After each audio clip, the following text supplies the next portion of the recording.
ለካ ጓደኞች አልነበሩም። ተወዳጇ የቀድሞዋ የኢቢኤስ ቴሌቪዥን ጋዜጠኛ ቃል ኪዳን ግርማ እስከ ሌሊት 9 ሰዓት ስራ አምሽተን ሁሉም ወደ የቤታቸው ሲሄዱ እኔ የምኖረው ደብረ ዘይት ስለነበር ማናቸውም ለዛሬ እኔ ጋደሪ ብለውኛ ያውቁም ስትል ጓደኝነታችንን ምናምን ሳስበው ለምንድነው ግን ያን ያልጠየቁኝ? ቻው ቻው ቻው ብለው በትንትን ይላሉ። ሁሉም ሰው እንዴት ነው የምትሄጂው? እንዴት ነው የምታድሪው? በዚህ ሰዓት የት ትሄዳለሽ ብሎ ጠይቆኝ የሚያውቅ ሰው የለም።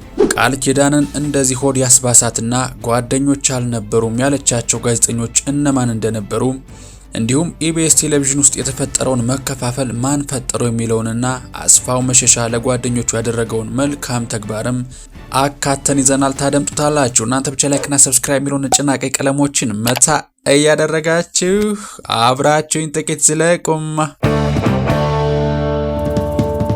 የኢቢኤሷ ቃል ኪዳን ከሰሞኑን በሰጠችው ቃለ መጠይቅ ላይ የቀድሞ የሥራ ባልደረቦቿን ለካስ ጓደኞች አልነበሩም ያስባላት ጉዳይ በርካቶችን እያነጋገረ ይገኛል።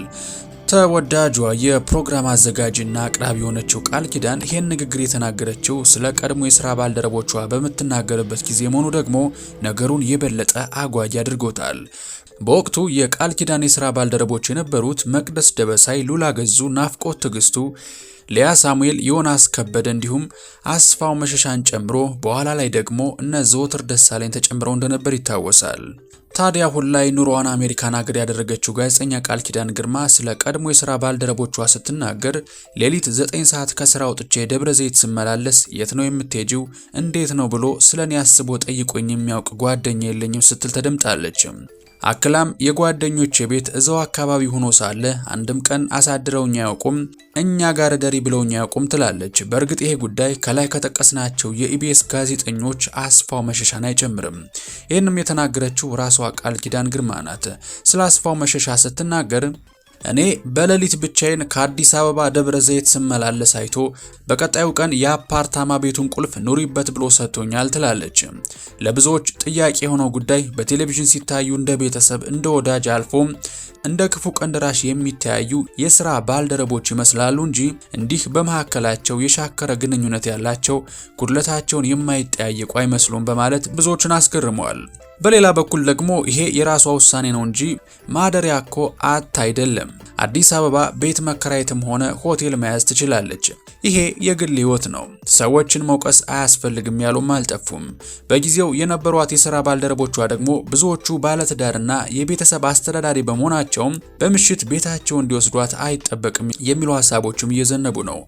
ታዲያ በርከት ባሉት የኢቢኤስ አቅራቢዎች መካከል እውነት ፍቅርና መተሳሰብ አለ ወይ ብለን ለመጠየቅ ወደድን።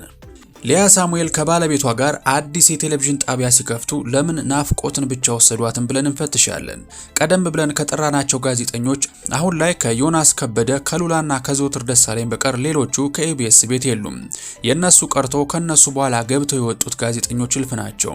እንዲያውም ከሳምንታት በፊት የኢቢኤስን መድረክ በፈቃዱ የለቀቀችው የቀድሞዋ የፋና ቲቪው አቅራቢ ምህረት ምክንያቷን ስትናገር ኢቢኤስ ላይ ስሰራ ከስራ ይልቅ ላለቃ ማሽቃበጥ ይበዛዋል ብላ ተናግራ ነበር። ምናልባትም ለብዙዎቹ ጋዜጠኞች አለመቆየት ምክንያቱ ይሄ ሊሆን ይችላል። የቀድሞዋ የቃል ኪዳን ባልደረባ የነበረችው ሊያ ሳሙኤል ከባለቤቷ ጋር ሆነው የራሳቸውን ቴሌቪዥን ጣቢያ ሲከፍቱ መቅደስ ደበሳይን አብረው ይወስዷታል ተብሎ ሲታሰብ የአንድ ሰሞን የሥራ ባልደረባቸው የነበረችው መቅደስ ከኢቢኤስ ከወጣች በኋላ ዋዛና ፈዛዛ የሆኑ በግድ ካልሳቃችሁ የሚመስሉ የድሮ ዝናና ክብሯን የማይመጥኑ ስራዎችን በግሏ ለመስራት ስትፍጨረጨር ዞርም ብለው አለማየታቸው ምናልባትም በቴሌቪዥን ያሳዩን የውሸት ፈገግታና ጓደኝነት በሕይወታቸው ላይ እንደሌለ ማሳያ መሆን አለመቻሉን እጠራጠራለሁ። ይልቁንም አንዳንድ ጓደኝነት ደግሞ ከልብ ይደርሳል። ቃል ኪዳን ግርማ ስለ አስፋው መሸሻ ስትናገር ታሞ አሜሪካን ከሄደ በኋላ በህልሟ ህይወቱ ሲያልፍ እንዳየች ተናግራለች። ታዲያ እንዲህ ያለው የቃል ኪዳንና የጋዜጠኛ አስፋው መሸሻ ጓደኝነት በጊዜ ፍሰት ተፈትኗል። ቃል ኪዳን ቀለበት አስራ ሰርጓን ለመደገስ ሽር ጉድ እያለች በነበረበት ሰዓት ነበር የወዳጇን ሞት የተረዳችው። ታዲያ ለሰርጉ ድግስ ለሆቴል የተከፈለው ብር የተጠራው እንግዳ ሁሉ ለ2 ሳምንት ፕሮግራሙ እንዲራዘም ሆነ። እንደዛም ሆኖ እንዴት እንደዛ ውለታ የዋለላትን የልብ ጓደኛዋ ካረፈ 40 ቀን እንኳን ሳይሞላው ሰርግ ትደግሳለች በሚል በወዳጆቿ ትዝብት ውስጥ ወደቀች። እሷም ጉዳዩን ስታስተባብል ብቸኛ ልጁን ጃፒ አስፋውን አስፈቅጄ ነው ፕሮግራሙን ያደረግኩት ትላለች።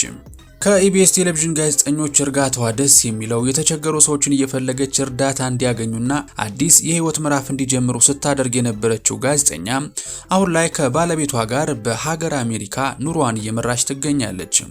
እኛም ለዛሬ በስራ ዘመኗ ስለነበሯት ጓደኞቿና ለካ ጓደኞች አልነበሩም ያስባላትን ጉዳይ በወፍ በረር ለመዳሰስ ሞክረናል። የት ልታድሪ ነው እኛ ጋደሪ ብለው ደህንነቷን ባይጠይቁም ግን ጽድቁ ቀርቶ ነውና ነገሩ ጓደኛ ማቾች አሁን ባልና ሚስቶቻቸውን በሚቀማሙበት በዚህ ጊዜ አንድ የቴሌቪዥን ጣቢያ ላይ ስለሰሩ ብቻ እንደ ቤተሰብ እንዲቀራረቡ መጠበቅ የዋህነት ነው። ቃል ኪዳንም ይሄን ጉዳይ የማንሳቷ ምክንያት ያለፈችውን የህይወት መንገድ መለስ ብላ ስትቃኝ አምላኳን ለማመስገን ያለፈችውን ችግርና መገፋቶች አስታውሳ በማለፉ ለማመስገን እንጂ ሌሎች ሰዎችን ለመውቀስ አስብ አይደለም።